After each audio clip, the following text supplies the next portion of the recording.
Yazıya pozu yoxdur deyirlər. Yaxşı ya pis, nə yazılıbsa qalasıdır. Bəhs etdiyimiz mövzular günümüzün yazılarıdır. Gəlin birgə yozaq, həqiqətə daha yaxın olaq.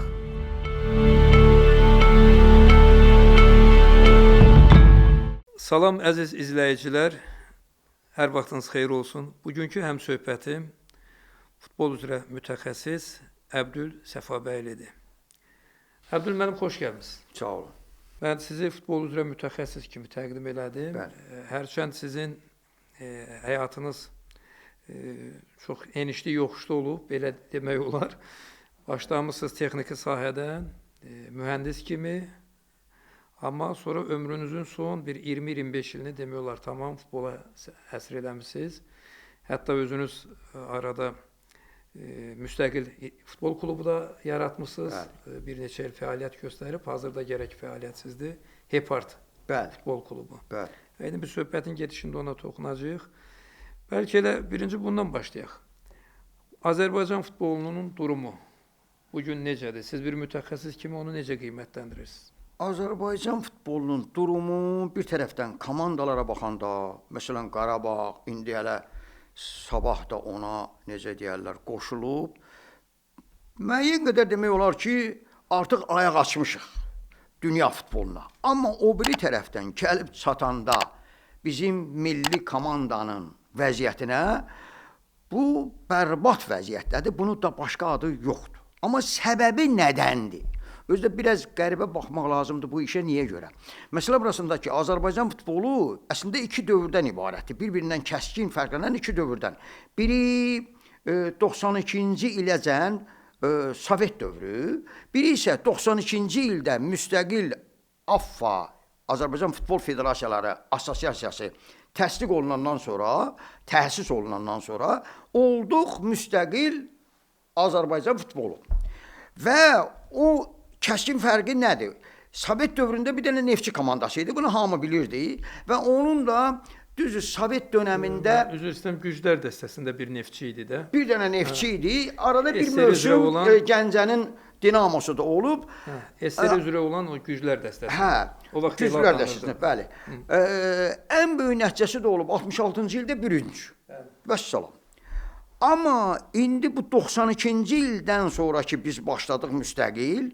Onda birdən-birə elə bir fantan oldu ki, təsəvvür edin ki, birdən-birə 26 komanda Peşəkar Futbol Liqası, Premier Liqa təsis olundu və birdən-birə dünənəcən tutaq ki, Neftçi komandasında bir 20-25 peşəkar futbolçu var idi. İndi birdən-birə 26 komanda, tutaq ki, hərəsində bir 20 peşəkar futbolçu gör gedir hara çıxır, 300-əcən təxminən.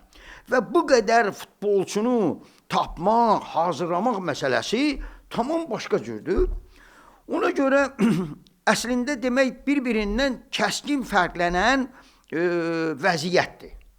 Və mən uzun müddət fikirləşdim ki, bu 92-ci ildən bəri düzdür, ilk illər bizdə maliyyə cəhətdən çox zəif olub, təminatı çox zəif olub, müəyyən qayda qanunu öyrənmək, mütəxəssisləri bu işə cəlb eləmək məsələsi cəhətdən vəziyyət qarışıq olub. Deyir, özümüz bilmirdik, qonşudan da gəlmirdik, təzə-təzə öyrəndik. Amma axı bu getdikcə məsələ düzəlməli idi və burada bir çox önəmli faktor da var. Məsələ burasındadır ki, 92-ci ildə müstəqil olmuşuq futbol cəhətdən. 93-cü ildə hakimiyyət başına gəlib Ulu Öndər. Ulu Öndərin də idmana və xüsusən futbola münasibəti həddən artıq isti olub, xüsusən Neftçinin o Sovet dönəmində ona həm kömək eləyib, həm qayğı göstərib, hər cəhətdən ona əl tutub Neftçiyə.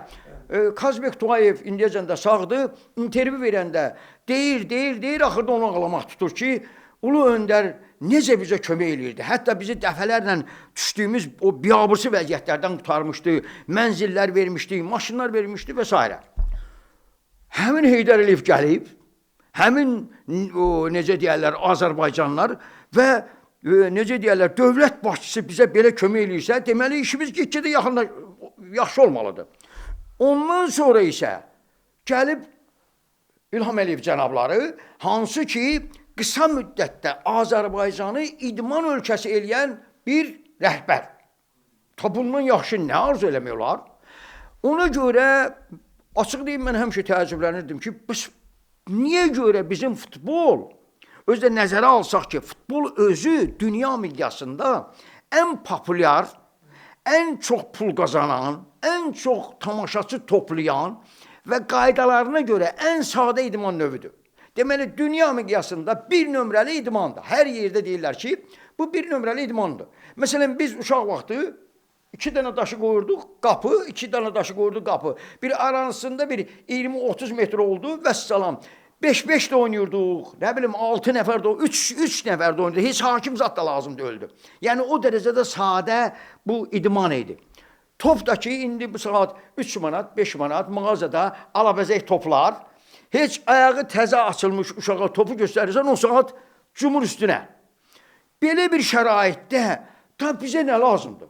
Hər şey əla, bu futbolda böyük nailiyyət qazanmaq üçün elə bir, necə deyək, yəni çətinlik olmamalıdır, problem olmamalıdır. Amma bizdə hər il get-gedə geri və bu geri getməyin bir zirvəsi olmalıydı.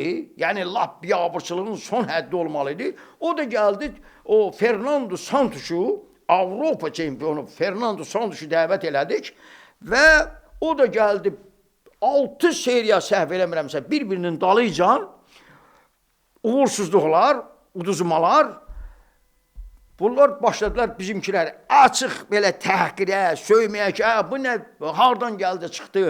Hətta bizə deyirlər, nə qədər pul ödəyiblər ona. Yadıma gəlir ki, televizorda Sərxan Hacıyev bir verilişdə, səhv eləmirəmsə, sabaha saxlamayaq verilişində o ictimai televizyonu.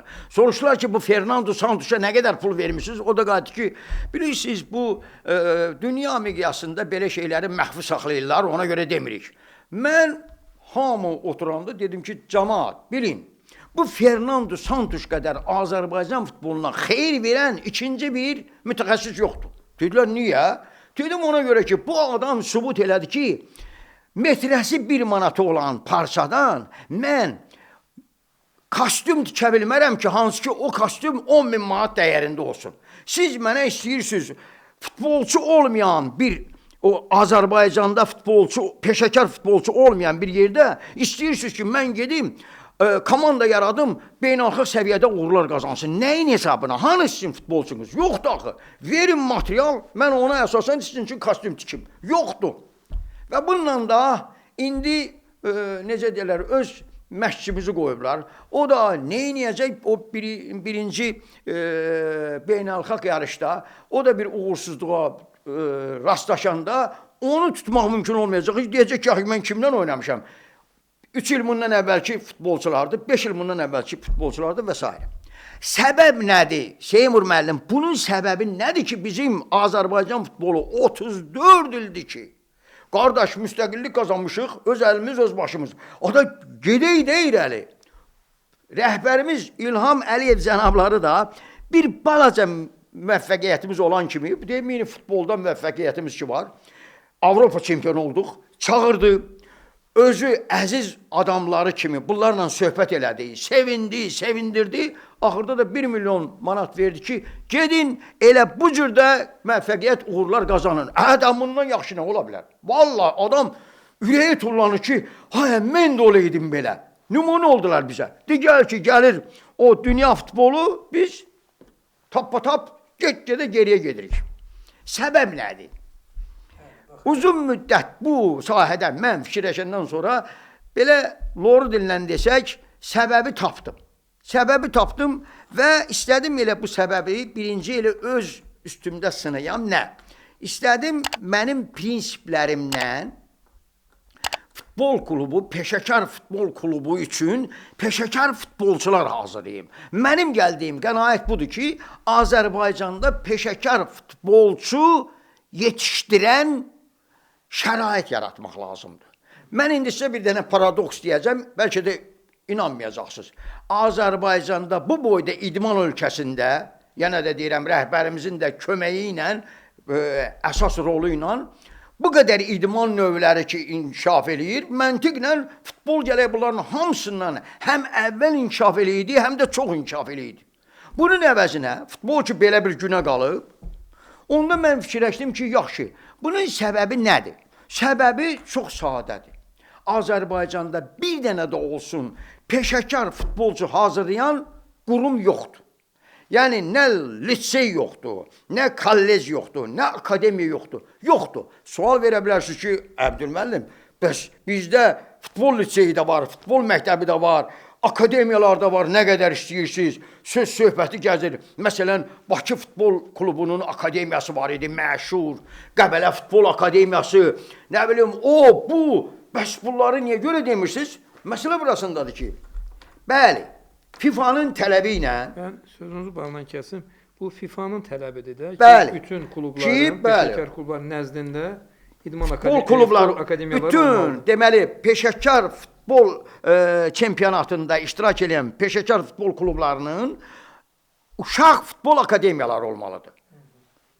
Və bunlara FIFA özü hələ kömək edir ki... Hər klub özü üçün kadr hazırlamalıdır. Ay sağ olun. Deməli, birdən eləməzsiniz, mənim sözümə əməl eləməzsiniz. Ona görə pul da göndərir. Pul da göndərir ki, FIFA hər il yəni, pul... bütün ölkələrə. Bütün bu komandalara ki, inkişaf elətdirin.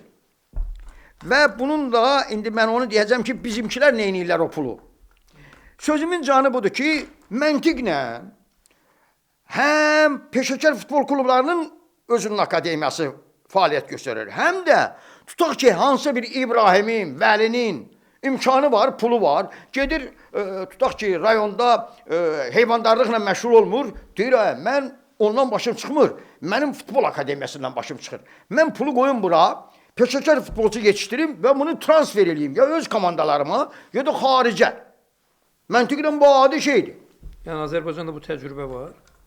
Bəs mən də istəyirdim ki, onu birinci özüm açam, çünki artıq belə deyək də, bu qıfılın açarını mən tapmışdım. Dedim, elə mən birinci bunu eləyim, sübut eləyim, ondan sonra mən keçdim irəli də. O, belə deyirlər də ki, 100 ağıllı fikirləşdi, bir dəli vurdu, çay keçdi, dəli yox, dəliqanlı. Mən istəyirdim ki, bu məsələdən özüm istifadə edeyim və mən onun üçün də futbol akademiyası və ya futbol liseyinin hətta əsasnaməsini də hazırlamışdım ki, nələri eləyib peşəkar futbolcu hazırlamaq olar. Və ilk dəfə bunu nəzərə alıb mən istədim həmin prinsiplə uşaqları deməli futbol klubu təsis elədim. Gepard futbol klubu, onu yaxşı bilirsiniz. Gepard futbol klubunda uşaqları yığıram və onları bu futbol liseylərindəki, akademiyalarındakı kimi dərnək prinsipi ilə yox, dərnək prinsipi nədir? Gedirsən məktəbə, dərs keçirsən, dövlətin dərs proqramından 1 qram kənara çıxa bilməzsən.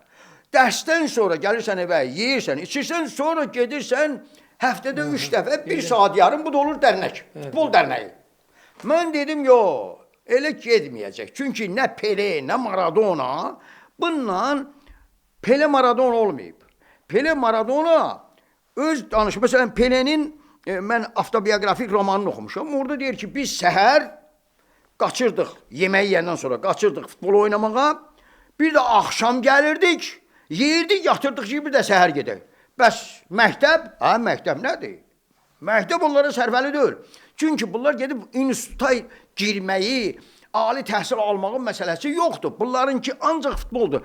Bununla o ailəsinə də, özünə də gün ağlaya bilərlər. Yəni siz də Azərbaycanda bu modeli tətbiq eləmək istəyirsiniz? Mən orada fikirləşdim ki, bu model mümkün deyil. Bizdə təhsil qanunu var. Bütün uşaqlar təhsil icbaridir. Kim olmağından, olacağından asılı olmayaraq standart təhsil proqramını keçməlidirlər. Mümkün deyil. Amma burada bir məsələ var. Həm də bizdə elə Sovetdən bu cür yanaşmadır ki, təhsil icbaridir də. Bəli, təhsil icbaridir.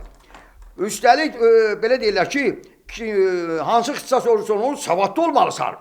Ona görə də mütləq bu şeyi keçməlisən. Mən isə fikirləşdim ki, burada müəyyən qədər, necə deyərlər, vəziyyətdən asılı olaraq ki, bu peşəkar futbolçudur, burada məsələni biraz başqa cür eləmək olar. Onu da sözsüz ki, sonminlə. Nazirlər Kabineti. Üzr istəyirəm, Nazirlər Kabineti ilə. Neysə, bu Gepard mən çox, o necə deyərlər, çalışdım, vuruşdum, gördüm ki, bu mümkün olan şey deyil. özəl futbol klubu həmin o prinsipləri mən həyata keçirməklə ki, mən peşəkar, özdə valideynlər gətirirdilər məmnuniyyətlə. Düzdür, 100 nəfərdən təxminən bir 50'si dedi ki, mən uşağımı ona görə qatmaq istəyirəm ki, belə də pis yola düşməsin, elə burada başı qaçsın. Dedim, kişinin qızı, yox, ay kişinin oğlu. Mən buradan sizin İbrahimi götürürəm, o tərəfdən Messi çıxır. Bunun Messi'dən heç əskiyi zadı yoxdur. Niyə görə? Neysə alınmadı. Və birdən 2009-cu ildə, mən 2006-cı ildə başlamışdım. 2009-cu ildə televizorda təsadüfən gördüm ki, o vaxtı AFFA'nın baş katibi Elxan Məmmədov, Misir müəllim təhsil naziri yanında bir neçə nəfər böyük vəzifəli adamlar, təntənəli surətdə futbol akademiyası açırlar. Ayda, dedim, axtardığımı tapmışam. Səhərsi gün qaçdım AFFA ki, mən gəlmişəm, mənim bu prinsiplərim, peşəkar futbolçu hazırlayan, siz futbol akademiyası açırsınız, lab əla, mən orada işləyim, hələ uşağımı da gətirim. Mənim də uşağım gedir futbol təliminə. Elxan müəllim mənlə biraz danışmışdı. Bu məsələyə çatanda qadı ki, Abdül müəllim, o futbol akademiyası deyil. Dedim, bay, Elxan müəllim, bu boyda zarafat olar. Dünən təntənəli surətdə açılışını eləmişsiniz. Jurnalistlər belə sizi oradan göstərdilər, buradan göstərdilər, belə təqdim elədilər. Azərbaycan futbolu ayağa qalxacaq. Və bu akademiyada nə üçündür? Peşəkar futbolçular yetişdirmək üçün. Yoxsa o qədər dərnəklərimiz var ki. Yox, bu bilirsiniz, müxtəlif yaş qrupları üzrə futbolçuların təlim məşq bazasıdır. Bu. Dedim, təlim məşq bazası nədir? Hansı futbolcunu gətirirlər bura? Burada konkret, müəyyən əsasnamə ilə təşkilat formatı olmalıdır. Bu mərkəzdə akademiya deyilsə nədir? Abdül müəllim, siz gedin orada rəhbəri ilə danışın, o sizə məlumat verər. Getdim ora, bir qaracaqlı, tərbiyəli, mədəni oğlan oturub, dedim, siz rektorsunuz, da indi bu akademiyaçı siz verir. Dedi, yox, mən buranın meneceriyəm. Elnur Məmmədov, indi Gənclər İdman Nazirliyində İdman şöbəsinin rəhbəri, müdiri. Danışdıq, çox əla, mənə kitabını da bağışladı və s. və s. Məlum oldu ki, elə bu təlim məşq bazasıdır. Yəni, rayonlardan yarışa gələnlər burada məşq eləyirlər, girirlər yarışa, ondan sonra da qayıdırlar rayonlarına. Yəni, peşəkar idmançılar. Yox, 12 yaş, 11 yaş, 18 yaş, müxtəlif yaş qrupları üzrə. Peşəkar futbolçu hazırlamağından getmir söhbət. Yəni ki, Abdül müəllim, siz bizi səhv başa düşmürsünüz. Siz bütün tamaşaçıları səhv yola fırlatmışsınız. Yəni, bu da alınmadı. Nəhayət, çox, necə deyərlər, cəhdlərdən sonra mən Elxan müəllimə dedim ki, Elxan müəllim, siz bu AFFA'da bu futbol akademiyasını açmalısınız. Çünki bizim Azərbaycan futbolunun geriləməyinin, il-ildən geri getməyinin səbəbi bizim Azərbaycan futbolunda peşəkar futbolçu hazırlayan bir qurumun olmamağıdır. Deyir, bəli. Və niyə eləmişsiniz? Bilirsiniz, AFFA bu işlə məşğul olmur. Kişi necəni məşğul olmur? AFFA qeyri-rəsmi futbol naziridir. Gedirəm Gənclər İdman Nazirliyinə, deyir, qardaş, bu bizə aid deyil, AFFA aiddir. O rəhmətli Azad Rəhimov mənim əsasnaməmə baxdı, elə başı ilə verirlədi ki, AFFA. Azad müəllim, bir baxın da bu əsasnaməyə. Bu peşəkar futbolçu hazırlansa, gör bizim necə nailiyyətlərimiz olar. Mənlik deyil, AFFA. Getdim AFFA'ya, AFFA'da da Elxan müəllim deyir ki, valla biz elə bir möhtəşəm şeyi hazırlaya bilmərik, yarada bilmərik. Bizlik deyir, çünki onun çox böyük maliyyəsi var. Deyirəm, bəs milyonlar bağışlayırsınız siz bu komandalara. Bir dənə futbol akademiyası açın, peşəkar futbolçu hazırlayan. Ondan xaricə də verə bilərsiniz. Azərbaycanın başını ucaldan futbolçular. Bunu eləyək, özdə AFFA'nın da nüfuzu artar. Bizlik deyir. Axırda uzun, o belə deyək də çəkişmələrdən sonra dedi, yaxşı, gəl belə eləyək. Sən bu dediyin ideyanı sübut eləyəcəksən Məşqçilər Komitəsinin qarşısında. Dedim, yaxşı. Günlərin bir günü mən dəvət olundum. Mən, belə deyək də, heç futbol mütəxəssisi kimi yox. Elə bir adi adam kimi. O yeri gəlmişkən onacan mən getdim ikinci ali təhsil, əvvəlki azini oxumuşam. İkinci ali təhsil kimi mən Bədən Tərbiyəsi və İdman Akademiyasının futbol məşqçiliyi üzrə, ixtisası üzrə oxudum 5 il. Yəni siz sabahları ünvanınıza o səslənəcək iddiaların qarşısını almaq üçün. Ay, o ki, sahə üzrə təhsiliniz bəli, yoxdur. Əbdülməlim haran oxumusunuz azini? Əbdülməlim başımızı qarışdırmayın. Ona görə getdim mən onu oxudum və oranı oxumaq mənə çox böyük doğrudan da xeyri oldu. Mən o İdman Akademiyasının futbol məşqçiliyi ixtisasına gələndə futbol məşqçiliyi və orada mən elə əfsanəvi insanlar gördüm ki, əvvələn mən gördüm ki, Bədən Tərbiyəsi və İdman Akademiyasında doğrudan da hər sahə üzrə, idmanın hər sahəsi üzrə çox gözəl pedaqoqlar var, mütəxəssislər var. Hətta orada mənə fəlsəfədən, pedaqogikadan dərs deyən müəllimləri dedim, mən hara düşmüşəm, nə gözəl yerdir bura. Yəni bunun əhəmiyyətini görürüm. Mənim məsələn futbol üzrə müəllimlərim Gəray Qarayev, deyib burada kitabını indi gətirmişəm. Gəray Qarayev, İlqar müəllim, Rafiq müəllim, hansı ki hamısının kitabları var.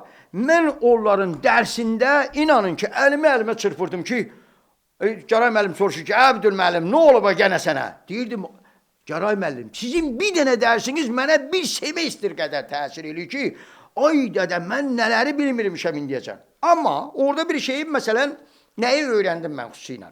Peşəkar futbolçu hazırlığı, deməli, futbolçu 3 cürdür. Adi futbolçu 5-6 yaşından gətirilir valideynin tərəfindən. Məsələn, Seymur müəllim gətirib uşağı ki, mənim uşağım yaxşı topla atlanır, vurur, eləyir. Bəlkə bundan Messi çıxdı. O gətirib 5-6 yaşından 12 yaşınacan onu məşqçi öyrədir. Nəyi? Müəyyən qədər texnika, müəyyən qədər taktika. Yəni, texnikası topu ötürmək, topuya zərbə, topu qəbul eləmək və s. topla. Bir də var topun texnikası. Meydanda hərəkət eləyəndə, 100 metr o yana, 50 metr bu tərəfə. Orada bu tək hərəkət eləmir, kollektiv 11 nəfər komanda səndən, 11 tərəfdən də rəqibdən. Burada sən elə belə, üzr istəyirəm, fit çala-çala gedmirsən, o rəqiblər sənin başını üstünə alır, sən ötürməlisən, qəbul eləməlisən. Bu taktikadır. Bu müəyyən qədər bunu orada öyrədir. Hələlik sən adi futbolçu kimi. Bəs İkinci mərhələ nədir? Perspektiv futbolçular. O da nədir? Təxminən 3-4 il məşğul olandan sonra bir də görürsən seçim üzrə məşqçilər gəlir ki, ay İbrahim, səndə yaxşı futbolçulardan var. Burada da məsələn 50-60 nəfər var. Deyir, Qəfər, Cəfər, Səfər. Bu 3 nəfər. Götür apar. Bunlar artıq yetişmiş perspektiv futbolçulardır. O da 12 yaşdan tutar ki 15-16 yaşacan. 12 yaşınacan. Niyə görə konkret deyirəm 12 yaşınacan? 12 yaşından sonra əslində bu keçməlidir peşəkar futbolçu hazırlayan akademiya. Bizdə isə o yoxdur. Bizdə isə peşəkar futbolçu hazırlayan nə lisey var, nə kollec var, nə akademiya var. Özdə bunların hamısının bir ümumi cəhəti var. Bunlar internat tipli olmalıdır. Niyə görə? Çünki futbolçular komanda, ünsiyyət hazırlığı məhz orada olmalıdır. Evdə gedib orada yatıb, orada durub, orada bir-biri ilə ünsiyyət olmalıdır. Çünki mən həmin gördüyüm o akademiyadakı dərslikdə yazılıb 5 cür hazırlıq. Fiziki hazırlıq, texniki hazırlıq, taktiki hazırlıq, psixoloji hazırlıq, bir də ümumi biliklər. Nəzəri biliklər. Amma mən orada özüm təyin elədim ki, burada ünsiyyət hazırlığı yoxdur, müəllim. Nə ünsiyyət hazırlığı? Dedim, müəllim, Gəray müəllim, ünsiyyət olmasa, ay İbrahim topu ver. Vermirəm. Bax, kişi ver bura. Get, keçən dəfə sən mənə vermədin, mən də sənə vermirəm. Bax, belə şey olmaz. Ünsiyyət hazırlığı. Sonra, məsələn, asudə vaxtın təşkili hazırlığı. Futbolçu 1 saat boş dayandı, başında xatalı fikirdən əmələ gəlir. Onun bütün vaxtı mənalı, maraqlı, səmərəli keçmək üçün sən canı dildən o akademiyada iş görməlisən. Bircə gün onu boş bıraxdın, beynində başqa şeylər, internet, ay İbrahim getdik, hara getdik? və s. və s. Ona görə belə şeylər olmamaq üçün orada asudə vaxtın təşkili üzrə hazırlıq olmalıdır. Sonra valideynlərlə nə iş? Birinin valideynləri kasıbdır, birininki biraz ortababdır. Birinin evində soyuducu var, o birisinin evində soyuducu yoxdur. Ya nə bilim, birinin evində maşın var, o birisinin yoxdur. Bunları bir-birinə nətər? Biri yaxşı söyür, o birisi Cıbbılı bura gəl görüm. Nə? Mənim adım Cəbraildir. Cıbbılı bura gəl. Bu, bəni başdan istəyir onu sındırsın. Hansı ki, sizin borcunuzdur ki, onlardan qanı bir olmayan 11 nəfər qardaş yaratmaq. Necə yaradırsan? Artıq sən bunu bilməlisən. Əsasnamədə var. Özdə hər gün bu yaradıcı işdir. Bizdə isə... İndi bunlar hamısını siz əsasnamədə işləmişsiniz. Hə. Nəzəri var. Bəli. Bizdə hər kluba heç bir akademiya demirəm. Bir nümunəvi, ölkə üzrə futbol akademiyası varmı? Görün nədir? Yoxdur. Yoxdur indi mən. Elxan müəllim mənə deyəndən sonra ki, Əbdül müəllim onları çağıracam onlarla. Bir gün məni çağırdılar. Bir də gördüm, giydi, böyük zaldı, dairəvi stol. O tərəfdə oturdu. Mənim üçün əfsanəvi Məşqçilər Komitəsinin rəhbəri və üzvləri. Vaqif Sadıqov, Asəlim Mircavadov, Şakir Qəribov, Yaşar Vahabzadə, Şahin Diniyev. Aha, indi bunlara cavab ver. 2 saat yarım bunlarla nə danışdıq, necə müzakirə elədik? Mən bircə dənə axırda dedim ki, mən bircə dənə şeyə yanıram. Ki sizin kimi mən əfsanəvi futbol məşqçiləri ilə elədiyimiz müzakirə futbolla üzrə yazılmadı. Yazılmadı bir yerə. Amma mənə bir dənə gözəl məktub verdilər. Ki, həmin məktub mənə bu saat inanın müqəddəs kəlam kimi mən laminasiya eləmişəm, həmişə də saxlayıram. Həmin orada yazılıb ki, deməli, əvvəlcə qeyd edilməlidir ki, AFFA Məşqçilər Komitəsi olaraq Azərbaycan futbolunun inkişafı üçün irəli sürdüyünüz təklifləri bəyənir, səylərinizi yüksək qiymətləndiririk. Bu da qollar.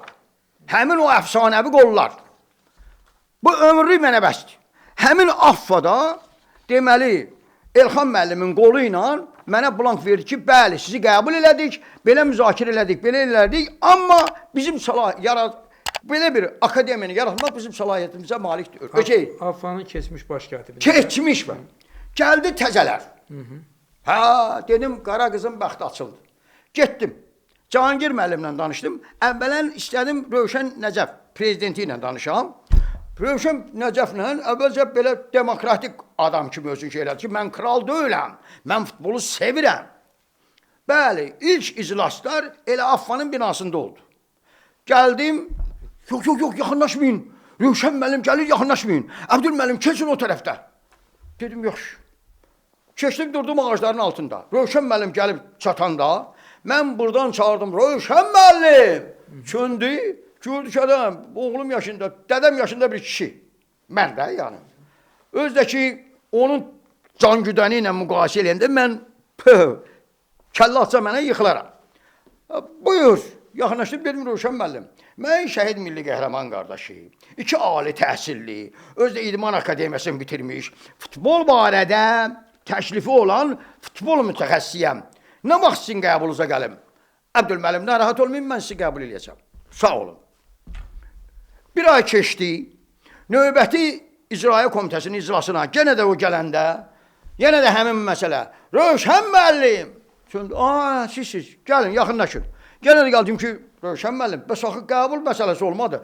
Narahat olmayın, Sərxan müəllim, yəni vitse-prezident deyəcək. Siz görüşmüsünüz ya yox? Yox!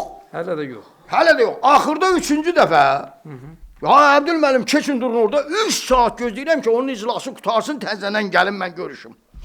Axırda götürdüm, prezidentimizə yazdım. Ölkənin prezidenti İlham Əliyev cənablarına yazdım ki, möhtərəm prezident, sizdən xahiş edirəm. AFFA-nın prezidenti Rövşən Nəcəfin qəbuluna düşmək üçün mənə kömək edəsiniz. Bu dəfə mənə icazə verdilər ki, AFFA-nın binasının foyesində durum. Gələndə Rövşən müəllim qaldı ki, oy Əbdül müəllim, nətərsiniz? Salam əleykum, görünüz çatdırıblar da ki, prezidentə yazıb. Əbdül müəllim nətərsiniz? Dedim, pis. Dedim, mən sizin qəbulunuza düşəmirəm. 3 ay keçib qəbulunuza düşəm. Bax, bu cür formada, qardaş, bu getdi. Axırda gördüm bu kişi iclasları keçdi sokağa. İndi Sokarda keçir iclasları. Da o şeyə gəlmir. Ayaq ora dəymir. Hə, ayaq ora dəymir. İndi gedim mən orada İraq olsun, mina axtaranla durmayayım ki, bu nə vaxt gəldi, nə vaxt getdi. Mən nəhayət gəldim Cahangir Fərəzullayevin qəbuluna. O yaxınlaşmaq olur. Dedim Cahangir müəllim, qəbulunuza gəlmək istəyirəm. Bir ay sonraya mənə görüş təyin elədi. Getdim. Danışdıq. Bir saat o mənə baxır, qulaq asır. Mən də danışıram bir saat. Futbolun problemləri. Hə, arada bir dənə bir balaca söz deyir və salam. Abdülməlim, bir saat qutardı. Mənim növbəti adamla görüşüm var. Bəli, bu hesabla görüş qutardı. Getdim. Amma problem qaldı. Ki, ay yoldaş Cahangir müəllim, biz Azərbaycan futbolunu əgər qaldırmaq istəyiriksə, peşəkar futbolçu, stadionda oynayan peşəkar futbol klubunun futbolçuları deyim, mən deyiləm. Sən deyilsən. O Pedronu, nə bilim Alvarezi, nə bilim kimi nə qədər dəvət edəcəksiniz. Bəs bizim Azərbaycanlı da olmalıdır ki, mənim oğluma nümunə olsun da. Yoxdur. Neysə. İndi vəziyyət necədir? İndi vəziyyət ondan da pisdir. Nətər? İkinci dəfə də qəbul elədi. Bu dəfə nətər qəbula getdim mən. Mən bunları niyə görə xırdalayıram? Görün Azərbaycan futbolu necə iri addımlarla irəliləyir. Getdim bu dəfə. Qəbul, Cahangir müəllim qəbul eləmir. Hələ gözləsin, işim çoxdur. Getdim prezident administrasiyasının gənclər və idman şöbəsinin müdürü Yusuf Məmmədəliyevin qəbuluna. Yusuf müəllim, hal qəzəb elədi. Gözəl insan, çox mədəni, səviyyəli insan. Hay Abdülmüəllim, elə budur problem. Dedim, bəli. Bu məsələləri də elədim ki, bu akademiyanın yaradılması bir nömrəli problemimizdir. İndi o görüşdən sonra tapşırdı ki, qəbul eləsin. Yenə qəbul elədim. Bu da ikinci görüş. Üçüncü görüşüdə də yenə Yusuf müəllimin qəbulu ilə, dördüncü görüş artıq qəbul eləmir. Məni Yusuf Məmmədəliyevin köməkçisi tapşırıb Cahangir Fərəzullayevə qəbul eləmir. İndi sözümün canı budur ki, qardaş, bu əsasnaməni dəfələrlə müzakirə elədik. Özdə Yusuf müəllim tapşırandan sonra. Axırda mənə bir dənə Cahangir Fərəzullayevdən bir dənə məktub gəlib. Hörmətli Əbdülsəfa bəyli, məlumat üçün bildiririk ki, Afqanın icraçı vitse-prezidenti Sərxan Hacıyev və baş katib Cahangir Fərəzullayev ilə görüşləriniz təşkil olunub və təklifləriniz dinlənilib. Düz deyil, dəqiq. Təklif etdiyiniz məsələlər nə barədədir burada göstərilməyib. Mən onu hüquqşünasa dedim ki, aya sən məktubu təklif eləmişsən də, tərtib eləmişsən. Orada göstərəydin də ki, mən nə təklif eləmişəm. Açıqlanmalıdır. Deyir, orada var da, onsuz da sizi tanıyırıq. Təklif etdiyiniz məsələlər Afqanın inkişaf strategiyasında da öz əksini tapıb və resursların cəlb edilməsi prinsipinə uyğun olaraq, yəni resurslarımız nə bax olsa, strategiyanın icrası çərçivəsində baxılacaq. Bu o deməkdir ki, deməli mən getdim Cahangir müəllimlə soruşanda, dedim ki, Cahangir müəllim, siz Azərbaycan futbolunun inkişaf strategiyasını hazırlamışsınız. O strategiyada İdman Akademiyası barəsində nə yazılıb? Qayıt ki, Futbol Akademiyası. Hə, Futbol Akademiyası. Çünki futbolun canı odur. Bəli. Qayıt ki, dedim mən şəxsən onu oxudum, heç nə başa düşmədim. Mən 2 dənə institut qutaran adam onu başa düşmədim. Futbola girən adam onu başa düşmədim. Deyin görüm ona, qayıt ki, orada yazılıb ki, 4 ilə 8 dənə akademiya yaratmaq lazımdır. Dedim, Cahangir müəllim, siz hələ birin yarada bilmirsiniz. Yaratmağa da həvəsiniz yoxdur. Deyəndə də üz gözünüz turşudursunuz və burada da hamı deyir ki... İndi o deyilən 4 ildən də 2 il ikisi var. 2 il, ay babanız rəhmət. Deməli, ikisi də gedib və bunlar da qəti söylür. Ortada da faktikal iş... İndi o orta hesabla 4'ü yaradılmalıydı ama hiçbiri yaradılmıyor. 8'i Yok. 4 ilə 8'i yaradılmalıdır. İndi bunlar indi bundan sonra lap 5'ini də yarada bilərlər. Amma o peşəkar futbolcu hazırlayan akademiya deyil. Bu saat bizdə akademiyalar var. 2023-cü ilin noyabr ayının 14-də Mərkəz İdman telekanalının mərkəzi xətt verilişində bizim məşhur idman mütəxəssisi, beynəlxalq dərəcəli hakim Xaqani Məmmədov söhbət fırlandı, gəldi, çıxdı idman akademiyalarına, futbol akademiyalarına. Xaqani müəllim də belə birbaşa o deyir, üzə çırpandı. Qayıtdı ki, özü üzün turşutmuş şəkildə. Qayıtdı ki, bizdə futbol akademiyalarının işi yaratmaz vəziyyətdədir. Xüsusən Qarabağ və Neftçi futbol akademiyasının işi kağız üzərindədir. Dedim, vay dədə, sabah Xaqani müəllimi buna görə ya tutacaqlar, böhtan atdığına görə, ya da Affanı yoxlayacaqlar. Nə oldu, nə bu oldu? Elə bir ki, elə bir milçək fızıldadı, getdi. Sərfəli deyil. Çünki təsəvvür eləyin, Sokar hər il 3 milyon manat verir bu komandaya. Yəni Azərbaycan çempionatında olanda hər kluba. Hər peşəkar futbol klubuna 12 dən futbol. Hər kluba verir 3 milyon. Üstəlik FIFA da verir həmin o akademiyanın inkişafı üçün. Mən öz gözümlə gördüyüm şeydir. Bol idman verilişində Aslan Kərimov qayıtdı ki, bilirsiniz, deməli Özbəkistanda 6 dənə futbol akademiyası var ki, birbaşa prezidentlərinin himayəsindədir. Özbəkistan prezidentinin himayəsində. Hələ deyir, mən o birisi futbol akademiyalarını demirəm. Bizdə isə, Aslan Kərimov öz deyirəm, bizdə isə bir dənəsi də yoxdur. Bu o ictimai televiziyadır ki, həmin ictimai televiziyanın rəhbəri Balakçı Qasımov intervyusunda dedi ki, məntiqin gücünə baxa. Biz deyir, gördük ki, bu legionerin yarı olmağı, yəni 7 dənə yox, yaxşı effekt vermədi. Biz legioner məhdudiyyətin limitini bir dəfəli yaradan qaldırdıq. Yəni, istəyir 11 nəfər hamısı xarici olsun. Deməli, Azərbaycan komandasında 11-i də xarici oldusa, bu barədə elə özümünkün demirəm, Tahir Gözəl, Qarabağ Futbol Klubunun sahibinə sual verirlər ki, Tahir bəy, siz necə baxırsınız bu limitin ləğvinə? Qayıtdı ki, həm sevinirəm, həm üzülürəm. Sevinirəm ona görə ki, Qurban Xoca, yəni Qarabağın baş məşqçisi, kimi desə pulumuzla alacağıq, gətirəcəyik, orada fağan eləyəcək. Yəni, bu çempionatın qalibi olmaq elə bəri başdan biz məsələnin həll elədik. Amma üzülürəm ona görə ki, milli kadr yetişməyəcək. Sizin özdə bu Tahir Gözəl bizim Azərbaycandan deyil də, Azərbaycan vətəndaşı kimi deyil, gəlmədi. Bu deyir, Azərbaycan futbolunu irəli aparmır, öldürür. Mən də bir dənə intervyu verəndə Azərbaycan qəhrəmanları saytına dedim, Tahir bəy, halal olsun sizin Azərbaycanda yediyiniz çörəyə.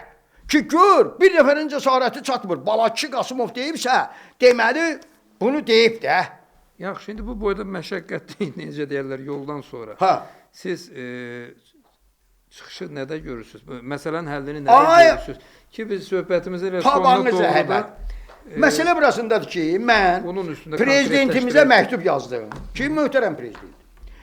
Bunlar bu affa. İstəyir lap belə, istəsə, Santuşu gətirdisə, nə qədər pul verdisə, o Guardiolanı da gətirə bilər, Carlo Ancelotti'ni də gətirə bilər, ən məşhur məşqçiləri gətirə bilər. Ancaq onlar gəlib, burada futbolçu yetişdirmək üçün gələn deyirlər. Onlar gəlib deyəcəklər ki, mənim maştabımda, səviyyəmdə futbolçu verin, Azərbaycanı, çünki mən milli komandanın rəhbəriyəm. Mən onunla milli komandanı aparım irəli. Mən sizə gəlməmişəm. Yəni hazır idmançı ilə. Hazır peşəkar idmançı, peşəkar futbolçu. Mən durub ona texnikanı və ya fiziki hazırlıq və ya nə. Mən bir dənə taktikanı başa sala bilərəm ki, sən buradan keç, o buradan keçsin mi bura? Yəni milli futbolun inkişafı yenə qalacaq kənarda. Bəli, ona görə mən ona biraz da belə futbol prezidentimizə yanğılı şey dedim ki, bunlar bax bu Affanın binasının yanında bir binada tikə bilərlər.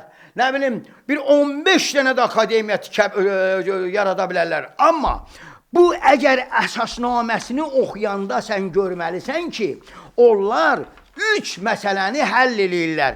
O da nədir? Mənə Affada soruşdular ki, Əbdülmüəllim, peşəkar futbolçu nə olan şeydir? Mənə Affada soruşurlar, deyir, bu qədər deyirsiniz, nədir? Dedim, o 3, bax bu 3 qələm kimi, 3 istiqamətdə ali səviyyədə, ali mütəxəssislər tərəfindən təlim görmüş futbolçulardır. Yəni, deməli, peşəkar futbolçu təlimi üzrə ali səviyyədə öyrənmiş, peşəkar futbolçu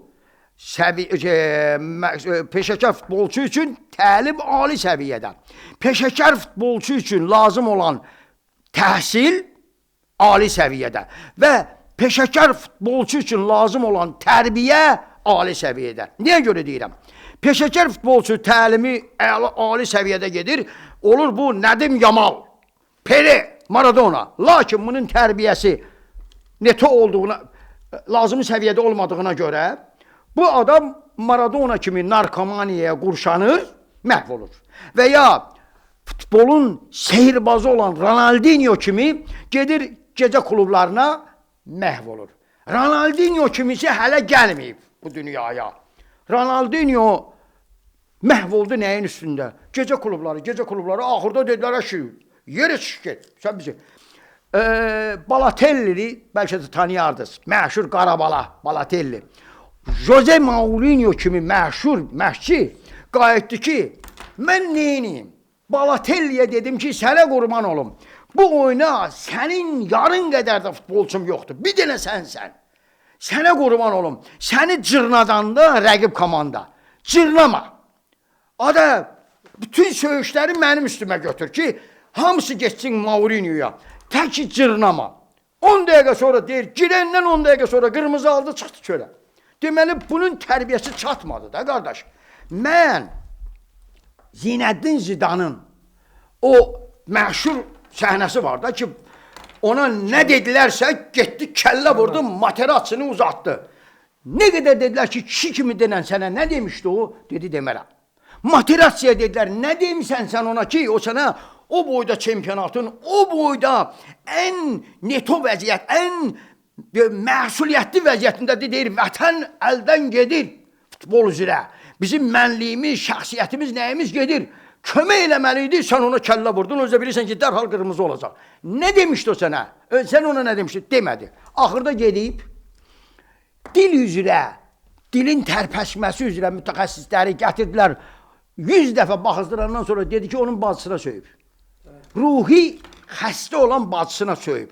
Yaxşı, mənim oğlumu mən futbol məşqindən sonra gətirdim evə, özüm çimizdirirdim. Çünki orada duş yox idi, özüm çimizdirirdim. Çimizdirəndə də mən buna mənəvi, psixoloji dərs keçirdim. Deyirdim, oğlum, sən bil, sənə ən böyük tərifi və yaxşı futbolçu olmağını göstərən bilirsən nə olacaq? Rəqib komandanın oyunçusu səni başlayacaq təpi atmağa, söyüş söyməyə, üzünə tüpürəcək.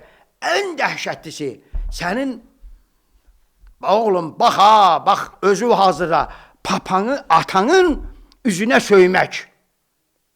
Bu deməli, başını sabırlamışam. Deyir, papa, dayan görməyin, nə danışsan? Deyirsən, nötər yanı səni söyləyəcək. Deyirəm, hələ məni söymək ona qalsın. Mənə lap biabıçı söyüş deyəcək. Yox, sən, o gərək mən vuram. Dedim, yox, sən vurmamalısan. Vurdun, qırmızı karçıqa çıx çölə. Bununla da həmin rəqib məşqçinin bu komandanın oyunçuna verdiyi təlimatı o kişi yerinə yetirdi. Dedim, hələ bununla da pis söyüş var. Ay baba, ay atan, nə deyirsən sən? Dedim, hə, hamıdan üzr istəyirəm izləyicilərdən də. Dedim, ən dəhşətçi sənin ananı da söyləyəcəklər. Vay! Bəxti gətirmədi, onun diz zədəsi oldu və bununla da getdi, alınmadı. Amma bir şey də var ki, mən həmin o futbolçuların indiyəcən hardasa, belə deyək də, məşqçisini çox istəyib, onun üstündə əziyyət çəkən məşqçilər var da, indi futbolda da olmasa düzdoda var. Mən hələ bir nəfərini eşitmədim ki, futbolda, futbolçu kimi, məşqçisinə götürsün, məsələn, bir dənə maşın alsın. Burada yaxşı qazananlar hamısı qarabalalardır. O deyir, Fernando, nə bilim, nə. O bizim məşqçiyə maşın almaz. Mənim Azərbaycanın bir vətənpərvəri eləsin alsın da. Görmürsünüz onu? Yox. Çünki bu tərbiyə lazımi səviyyədə deyir. Onun qurbanına gedir. Bizim bütün Azərbaycanlılar, Mahir Əmrəli də, Elvin Cəfərquliyev də yaxşı oyunçulardır. Deyirlər ki, onlar akademiyanı qutarıblar. Deyirəm, yox, onlar akademiyanı bitirməyiblər. Onları hazırlayan özləri olub. Özlərinin iddiallığı olub, prinsipiallığı olub ki, mən gedəcəm irəli. Əgər onları akademiya hazırlasaydı, həmin o Mahir İmrəlinin o akademiyada dərs keçdiyi vaxtda bir 5-6 nəfər də Mahir İmrəli kimi olaydı da. Niyə olmadı onlar? Deməli, bu öz prinsipiallıq hesabına oldu. Amma lazımi səviyyədə onu cilalamaq, almazı brilyant eləməyə mütəxəssislər lazımdır. Təhsil məşqçilər yox. Həm onun təhsili, həm onun tərbiyəsi və bunlar da olanda həm də onun təlibi. Akademiya həmin o mühiti verəcək də. Bəli. Mühitin olmağı, Bəli. rəqabətli mühitin olmağı Bəli. da inkişafına səbəb Bizdə də elə olacaq. akademiya yoxdur. Akademiya isə yaradıcı işdir. Hələlik isə bunlar mənə nə deyirlər? Abdülməllim, biz yaradacağıq da. Yəni ki, siz bizə niyə mane olursunuz? Deyirəm, ay, hanı bəs o? Gözləyin də, 4 il hələ qurtarmayın. İndi biz bu söhbətimizi belə yekunlaşdıraq ki, akademiya yaranacağına və bütövlükdə futbolumuzun inkişaf eləyəcəyinə biz bir nikbin yanaşa bilərik. Bircə şərtlə. Mən Yoxsa açıq əlimizi üzər. deyim mən sizə elə bəlkə də bu cürdə davam yeganə yolu nə görürəm? Məsələ burasındadır ki, mən bunları həm köhnə heyəti, həm də indiki heyəti gördüm ki, bunların nə o qardaşım olsunlar, nə Sərxan Hacıyev. Sərxan Hacıyev dik mənim üzümə həmin o Rövşən Nəcəfi olan salandan sonra mən dedim, hayır Sərxan müəllim, görüş təyin elə də mənə kişi ilə. Abdülməllim, o akademiyanın yaradılması siz deyən cür ən azı bir 3-4 il çəkəcək. Dedim, sizin münasibətinizə görə 10 ildən çox da çəksə alınmayacaq. Siz gərək yanasınız. Yanmırsınız axı. Nə Rövşən Nəcəf yanmır, nə Cahangir Fərəzullayev yanmır, nə Sərxan Hacıyev. Çünki mən mütəxəssisdən istifadə eləmirsəm. Affada da ikinci yoxdur. Mən özlərinə soruşdum ki, dik üzünə. Dedim, məndən başqa burada futbol akademiyası məsələsində məşğul olan var. Hamısı dedi ki, yox. Ən dəhşətçi mənə birisi nə dedilər? Abdülməllim, özü tapışdırın. Rəhbərlər mənə dedilər, Cahangir Fərəzullayev deməyib bunu. Rövşən Nəcəf deməyib. Sərxan Hacıyev deməyib. Başqaları deyib, özü biri yox, bir neçəsi. Abdülməllim, özü tapışdırın. Siz bilirik. Yaxşı, hardan kim tapşırmalıdır deyirəm ki, qardaş, məsələ bir Ayşo, hərəkətə gəlsin. Deyirəm ki, qardaş, da Yusif Məmmədəliyevə demişəm. Yusif Məmmədəliyevdən yuxarısı da prezidentdir. Axırda götürdüm prezidentimizə yazdım ki, cənab prezident, mənim sizdən xahişim. Siz oğlunuz Heydər İlham oğlunu bu futbolumuza hami elan edin. Var da, bizdə elə təcrübə var. Məsələn, bədii gimnastika belə bərbad vəziyyətdə idi. Mehriban xanım, federasiyanın fəxri prezidenti olandan sonra gimnastika qalxdı. Gimnastika o yerə qalxdı ki, o səviyyəyə qalxdı ki, hətta 2000 neçənci ilin oktyabr ayında gimnastika bir nömrəli bizdə populyar idman növü olmuşdu. Yəni, bunu qaldırmaq. Kim bu məsələyə qoyur? Ya da prezidentimiz çağırsın həmin o əlaqədar şəxsləri, desin, qardaş, bax, strategiyanı da müəyyənləşdirdiniz, təzə də gəlmişsiniz, ay biz belə eləyəcəyik, elə eləyəcəyik, mən futbolu sevirəm, nə bilim nə. Hani bəs, bunu deyin də. Yetərincə vəsait də var. Üstəlik, nə deyirlər? Sənədlərdə mən oxuyuram. Azərbaycanda futbolun yayılması bizim prioritet sahəmizdir. Azərbaycanda futbolun hara yayındırırsınız? Azərbaycanda ən ucqar kəndi futbol üçün ölür. Da indi nəyi yaymaq istəyirsən? Hamısı futbol üçün belə gedirik. Bizim həyətdən mən baxıram 7-ci mərtəbədən. Qızlar oynayırlar. Hələ oğlanların oynamağına baxıram. Canım üçün elə bir Ronaldinho'dular. Bunları hara verim mən? Əgər mənim akademiyam olsa, görəməyə bura gəlin. Bunlar hamısı almazdı. Brilyant lazımdır bunlar. Ona görə prezident şəxsən özü bu işə hamilik eləməsə ya da oğlu. Qardaş, elə çöğürtatı, vurtatı və ən dəhşətlisi, mən bilmirəm, onu dedim, demədim. Azərbaycan hər il ən azı 300, 350, 400, 450 milyon manat pul itirir Azərbaycan futbolu. Mənə bunu Cahangir Fərəzullayevə mən deyəndə qaç ki, Abdülməllim, o hesablamanı hardan almışsınız? Dedim, bay, Real Madrid, siz burada məxfi danışırsınız, məxfi heç bir şey demək istəmirsiniz. Amma Real Madrid dedi ki, bizim 23-24-cü futbol mövsümündə bizim klub 1 milyard 150 milyon avro pul qazanıb. Real Madrid. 24-25'te de 1 milyard 200 milyon. Sizin TÜV futbol çempionatı 300 milyon yok, 500 milyon kazanardı. Eğer kazanmışsa deməli itirir. Bunun əvəzinə unikal bir hadisə baş verir. Sokar her il bu futbol komandalarının ayakta durması için hələ pul verir bunlara. Ne yaxşı şey də bu. O yandan FIFA da verir. Hələ üstündən FIFA da verir. Hələ də bunlar əmələ gəlmir. Olan futbolda budur. Ən dəhşətlisi birisi nədir? Deməli, səhv eləmirəmsə elə həmin o Aslan Kərimov belə bir şey dedi. Dedi, valla, mən onu dəqiq bilirdim ki, AFFA'nın icazəsi ilə FIFA'nın verdiyi pulu bunlar həmin akademiyaların inkişafına yox. Bunlar legioner komanda, legioner futbolçuların almağa sərf edirlər. Hə, yəni o maliyyələşməyə. Deməli, buna üzr istəyirəm. Adamın gərək nə bilim nəyi olmalıdır ki, vicdanı deyim, qeyrəti olur. Sən bunu Azərbaycan futbolçusunun inkişafı üçün yox, onun üçün nəzərdə tutmayıb FIFA verib bunu. Siz legioner alırsınız ki, Pedro, gəl, oyna, burada kef elə, pulunu yığ, sonra da get. Birdən məni özdə o Pedro deyir, vaxtından əvvəl buraxmaq istəsəniz, FIFA'ya şikayət eləyərəm, bütün təzminatımı alacam, ha, eləsi də oldu. Neftçi futbol klubu vaxtından əvvəl qovmaq istədi, dedi, mənim pulumu ver. Aldıq, getdi. Əbdül müəllim, başdan ayağa, bizim bu tanışdığımız təəssüf ki, başdan ayağa, necə deyərlər, kəmkəsirlərdən ibarət oldu. Bəli. Amma yenə ümid eləyək ki, indi o səsiniz müəyyən dairələrə çatacaq. İnanıram. Yəni, siz konkret olaraq ölkə başçısı. İnanıram. Ancaq ölkə başçısı. Sonra futbolumuzda bir çünki məsələn, dirçəliş başlayır. Bəli, sabahın məsələn irəli getməyini mən bir tərəfdən pis qiymətləndirirəm, nə mənada? Onun qabağında əməlli başlı bu məsələyə, necə deyirlər, kömək eləyənlər oldu. Məsələn, sağ olsun nazirimiz Mikayıl Cabbarov, o kömək elədi, sonra Təhsil Nazirliyi kömək elədi və s. və s. və getdi irəli və çempionatda ajitaj yarandı. Amma siz bunun əvəzinə bu ajitajı yaratmaqdan başqa Azərbaycan futbolçularını bir yetişdirin, heç olmasa bir nümunəvi akademiya. Bax, məsələn, mən oturmuşam Gəncədə, pulumda bir 2 milyon pulum var. Mən necə bilim ki, o futbol akademiyası nətər olan şeydir ki, oradan mən deməli perspektiv futbolçuları qəbul edəcəm 12 yaşında və bir 5 ildən sonra mən doğrudan da Messi kimi futbolçuları yetişdirəcəm, satacam. 2 milyon, 5 milyon qoyub 50, 100 milyon pul qazanacam. Nümunəvi futbol akademiyası yoxdur axı.